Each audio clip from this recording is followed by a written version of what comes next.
Bonjour. Alors, on vous a préparé une petite vidéo pour la mise en service de votre balance manométrique. Donc, on va partir du compresseur et commencer d'assembler l'appareil pour la mise en service. Alors, je prends le cabestan, j'assemble le cabestan sur Alors, l'assembleur. on commence par assembler donc le cabestan, c'est-à-dire qu'on monte les 4 branches sur le corps central. Et on vient ensuite fixer donc le cabestan sur le générateur. Il y a une petite vis qui permet de bien le fixer. Voilà. Ensuite, j'enlève les bouchons. On vient ôter les bouchons de protection qui vont nous permettre d'assembler à la fois la cloche qui va supporter les masses et de l'autre côté un raccord pour connecter un appareil, un instrument à tester. Alors bien veiller à laisser en place les petits joints qui se trouvent à l'intérieur. Qui peuvent rester collés quelquefois. Qui peuvent parfois rester collés à l'intérieur des bouchons lors du démontage.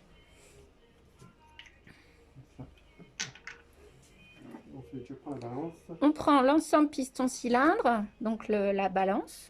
Donc on vient visser à la place, on vient le positionner en place. Donc l'entraîneur et après on vient visser donc le support piston-cylindre sur l'appareil.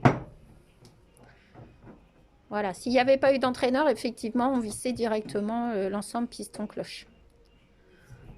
Voilà, donc ça c'est pour la rotation motorisée des masses. Donc on vient visser dans le sens des aiguilles d'une montre. Hein, c'est ça, Michel? Ouais. Sens des aiguilles d'une montre. Donc on vient assembler l'ensemble sur l'embase.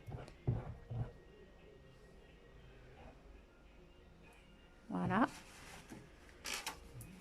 Donc on vient visser jusqu'à la butée. Après, on prend la clé qui est fournie. Alors vous avez une clé également qui est fournie qui va vous permettre de finaliser. Alors on ne force pas non plus, hein, ça reste modéré. C'est vraiment pour s'assurer du vissage, mais on ne cherche pas à forcer. Ensuite, je prends la cloche. Ensuite, on prend donc l'ensemble cloche qui va servir de support pour les masses.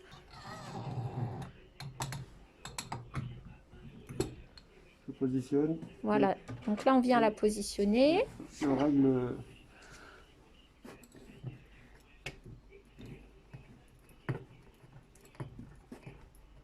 Alors là, explique ce que tu fais.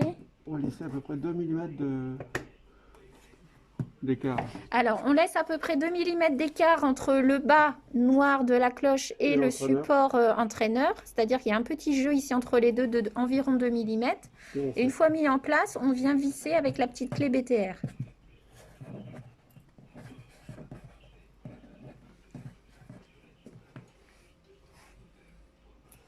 Voilà.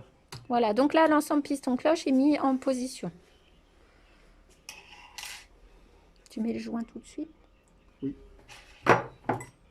On va donc pouvoir placer le joint qui va permettre la motorisation de l'appareil. J'ai encore fait un oubli. Ici, sur la table. Voilà. Je peux l'enlever comme je veux.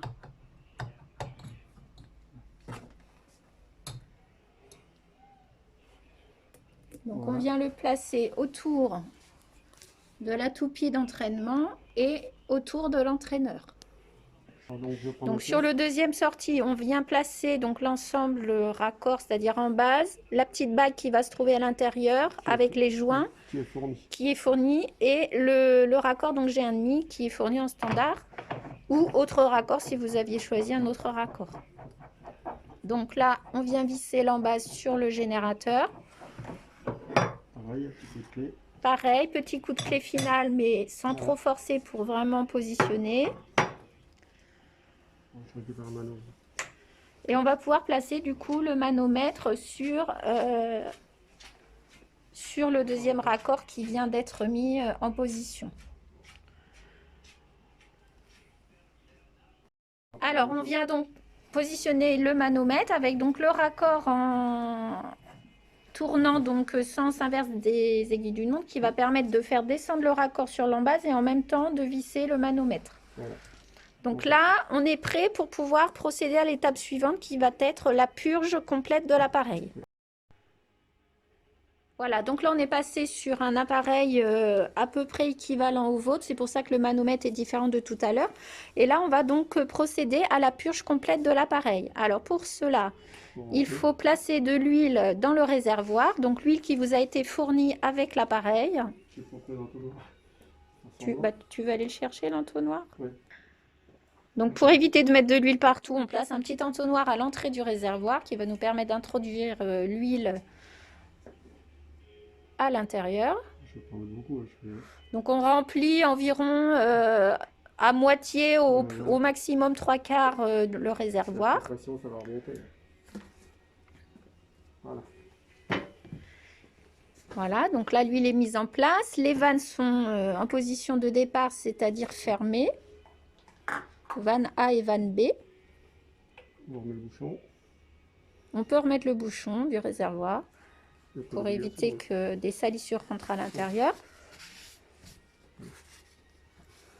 Bon, les deux vannes ouvertes. Donc deux vannes ouvertes, c'est-à-dire sens inverse des aiguilles d'une montre. Oui, voilà, comme ça.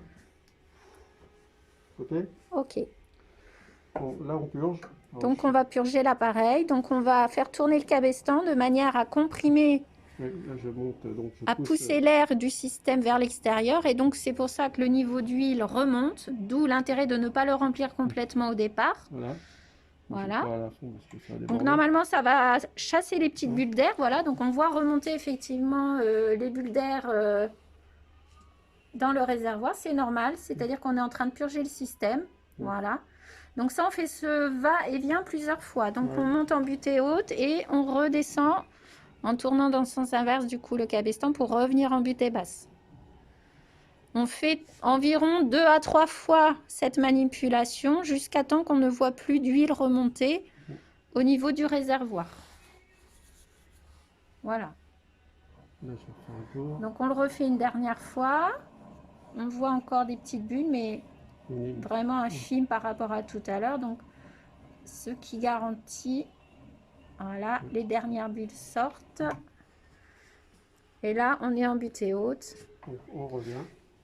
Donc ça à refaire jusqu'à temps que vous ne voyez plus de grosses bulles. Une fois que c'est le cas, ça veut dire que votre système est complètement purgé. Et donc là on va pouvoir travailler. Voilà. Donc là ça veut dire que votre système est prêt et vous allez pouvoir commencer à manipuler.